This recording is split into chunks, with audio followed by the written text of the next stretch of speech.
Halo, selamat pagi anak-anak hebat. Apa kabarnya hari ini? Semoga kita semua dalam keadaan sehat dan tetap semangat. Ibu juga mengingatkan anak-anak ibu guru untuk selalu mengikuti protokol kesehatan dengan cara 3M: memakai masker, menjaga jarak, dan mencuci tangan. Hari ini masuk kita pada pembelajaran IPS. Nah, hari ini kita sudah memasuki tema 7 atau G.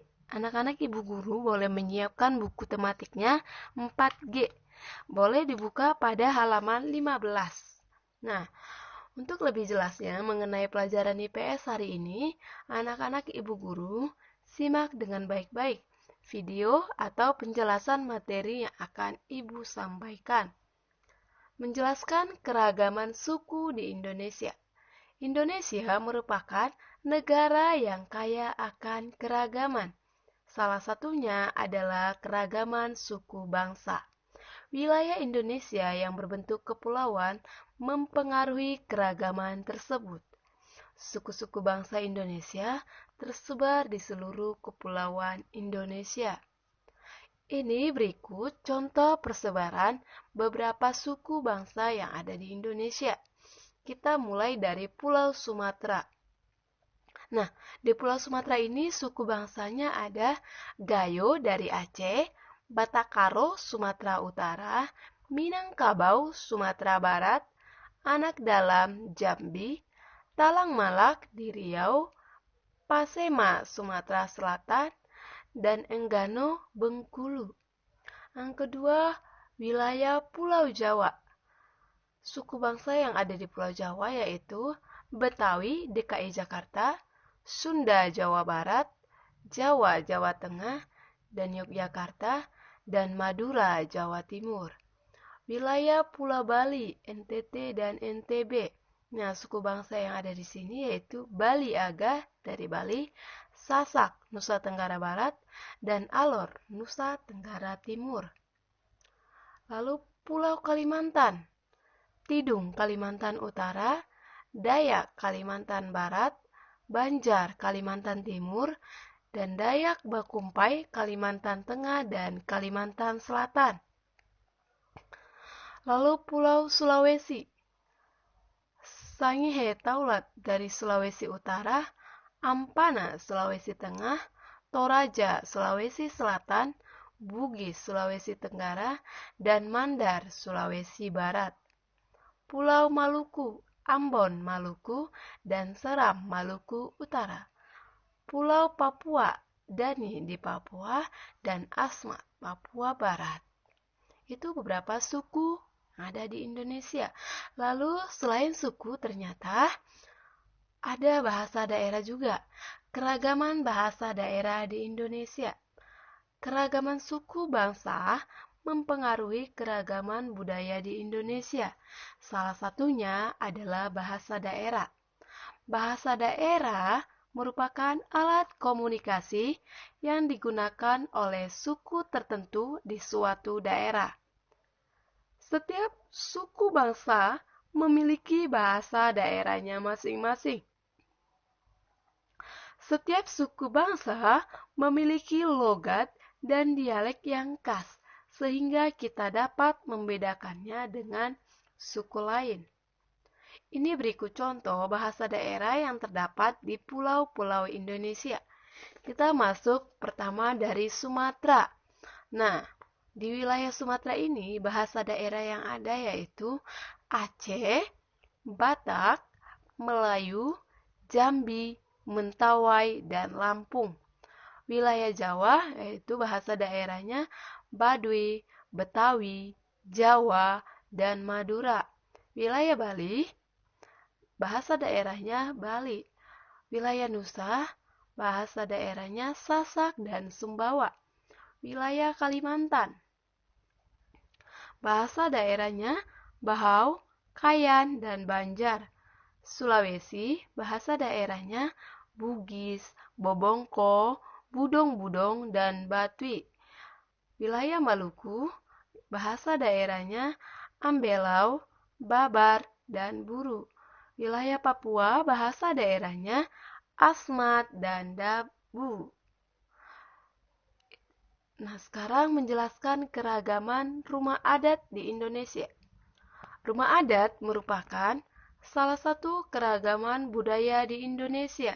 Rumah adat adalah rumah khas suatu daerah yang bentuknya disesuaikan dengan kondisi lingkungan masyarakat setempat. Penyesuaian ini membuat bentuk rumah adat di Indonesia beragam. Ini beberapa daftar nama rumah adat di 34 provinsi di Indonesia. Nah, Provinsi Aceh, rumah adatnya Rumo Aceh. Provinsi Sumatera Utara, Rumah Balai Batak Toba dan Rumah Bolon. Provinsi Sumatera Barat, Rumah Gadang. Provinsi Riau, Rumah Selaso Jatuh Kembar. Provinsi Kepulauan Riau, Rumah Bela Bubung. Provinsi Jambi, Rumah Panggung. Provinsi Bengkulu, Rumah Bubungan 5. Provinsi Sumatera Selatan, Rumah Limas. Provinsi Kepulauan Bangka Belitung, Rumah Rakit. Provinsi Lampung, Rumah Nawo Sesat. Lalu Provinsi Banten, Rumah Badau. Provinsi DKI Jakarta, Rumah Kebaya. Provinsi Jawa Barat, Rumah Kasepuhan. Provinsi Jawa Tengah, Rumah Joglo. Provinsi Yogyakarta, Rumah Joglo dan Bangsal Kencono. Provinsi Jawa Timur, Rumah Joglo Situbondo. Provinsi Bali, Gapura Candi Bentar. Provinsi Nusa Tenggara Barat, Dalam Loka Samawa. Provinsi Nusa Tenggara Timur, Sao Ato Maso Lakitana. Provinsi Kalimantan Barat, Rumah Panjang. Lalu Provinsi Kalimantan Tengah, Rumah Betang. Provinsi Kalimantan Timur, Rumah Lamin. Kalimantan Utara, Rumah Baloy. Kalimantan Selatan, Rumah Bubungan Tinggi. Sulawesi Utara, Rumah Pewaris.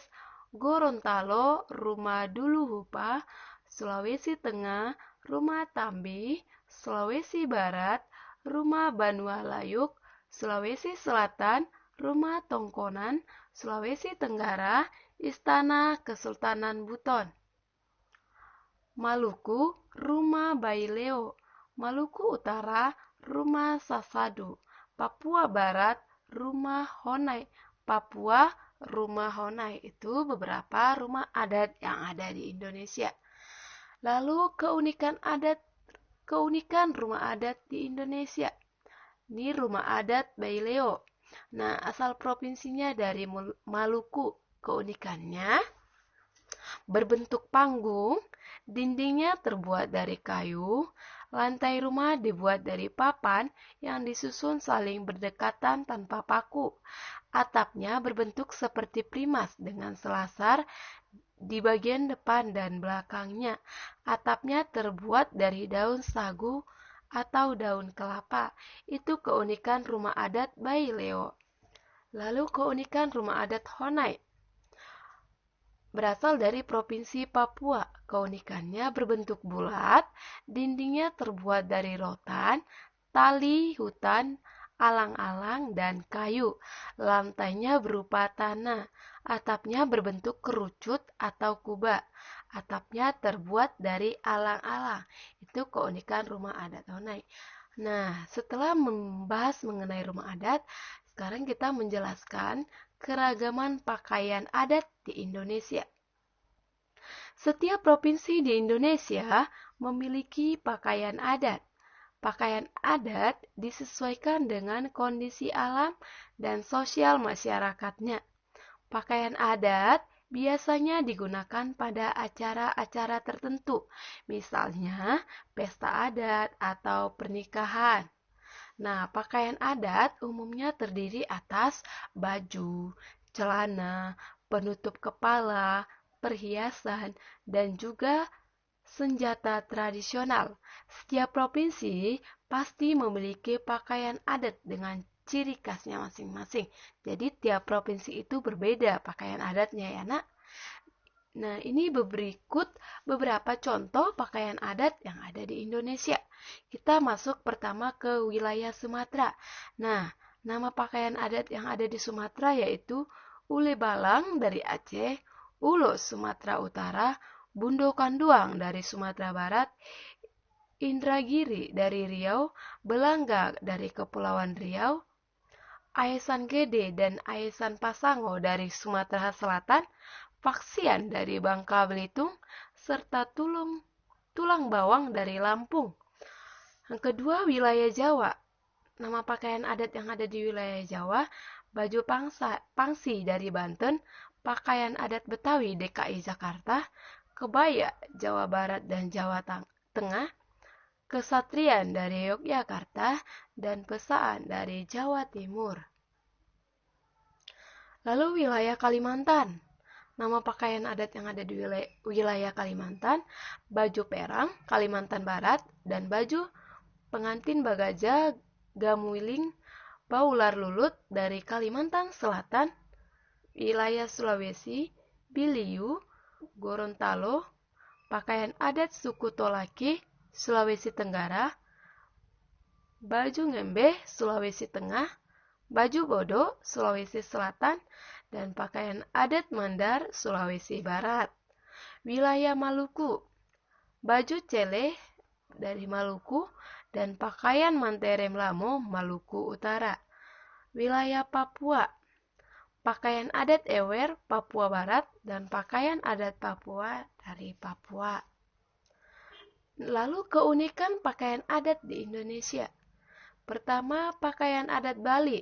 Keunikannya yaitu pakaian adat pria Bali terdiri dari ikat kepala, kain songket saput, dan sebilah keris terselip di pinggang bagian belakang. Lalu pakaian adat perempuan Bali merupakan kain songket, stagin songket, dan selendang. Bagian kepala memakai hiasan bunga emas dan bunga kamboja. Itu keunikan pakaian adat Bali. Lalu keunikan pakaian adat Kalimantan Timur. Keunikannya, pakaian adat pria dari Kalimantan Timur memakai tutup kepala atau topi yang berhiaskan bulu-bulu enggang, baju rompi, dan kain tenun sebatas lutut. Sebuah tameng dengan hiasan yang khas berada di tangannya. Lalu pakaian adat perempuan dari Kalimantan Timur memakai topi dengan hiasan yang khas, baju rompi, serta kain atau rok dengan warna dan hiasan yang khas pula. Lalu keunikan pakaian adat Jambi. Pakaian adat pria dari Jambi memakai penutup kepala yang disebut lacak, baju kurung, kain songket yang melingkar di tengah badan, dan kalung bersusun. Lalu pakaian adat perempuannya dari Jambi memakai mahkota, baju kurung, berkain songket, dan kalung bersusun. Nah, itu beberapa keunikan pakaian adat yang ada di Indonesia. Nah, itu sekian penjelasan materi mengenai keunikan suku yang ada di Indonesia dan beberapa pakaian adat di Indonesia dan bahasa daerahnya. Nah, untuk tugas anak-anak ibu guru hari ini yaitu menjelaskan keunikan pakaian adat. Nah, caranya bagaimana, Bu? Nah, anak-anak ibu guru sebelumnya bertanya dulu kepada teman-temanmu mengenai pakaian adat daerahnya masing-masing. Bertanyanya melalui WA ya, nak. Boleh chat atau boleh telepon. Nah, pastikan ketiga temanmu ini berasal dari daerah yang berbeda. Jadi, beda-beda ya, nak. Misalnya si A, kamu tanya, kamu dari daerah mana? Oh, dapat satu. Lalu ke si B, kamu dari daerah mana? Oke, dapat. Sampai 3 temanmu ya, nak. Tidak usah banyak-banyak, hanya 3 teman saja. Lalu, apa yang harus kamu tanya ke temanmu? Nah, berikut adalah hal-hal yang harus kamu tanyakan, asal daerahnya, nama pakaian adatnya, dan keunikan pakaian adatnya apa. Lalu setelah kamu selesai bertanya kepada temanmu itu, kamu buat tugasmu dalam bentuk artikel. Kamu ceritakan keunikan pakaian adatnya dari daerah teman-temanmu tersebut. Berarti ada 3 pakaian adat yang akan kamu buat. Nah, kamu sertakan pula gambar pakaian pada artikelmu. Nah, berarti ada 3 pakaian adat. Kalau bisa, nah anak-anak yang punya printer di rumah, kamu boleh cari gambar rumah adat dari daerah temanmu, lalu kamu print. Nah, setelah kamu print, kamu tempel di artikelmu tersebut. Bagi yang tidak punya, anak-anak ibu guru tidak perlu keluar. Anak-anak ibu guru cukup gambarkan saja yang mirip dengan pakaian adat tersebut. Ibu tidak harus menyarankan kamu harus ngeprint ya. Bagi yang tidak punya, boleh digambar. Nah, itu untuk tugas IPS hari ini. Apabila ada yang kurang jelas, anak-anak ibu guru jangan sungkan untuk bertanya ke ibu guru. Boleh telepon, boleh di chat, ya nak? Nah, itu untuk pelajaran IPS hari ini. Anak-anak ibu guru tetap semangat belajar di rumah ya nak. Tetap semangat, jaga kesehatan. Dan jangan lupa kerjakan tugas sendiri. Jangan orang tuanya atau jangan mama atau papanya yang mengerjakan. Mama papa itu hanya mendampingi anak-anak ibu guru. Oke, sekian yang bisa ibu sampaikan. Tetap semangat. Selamat pagi. Dadah.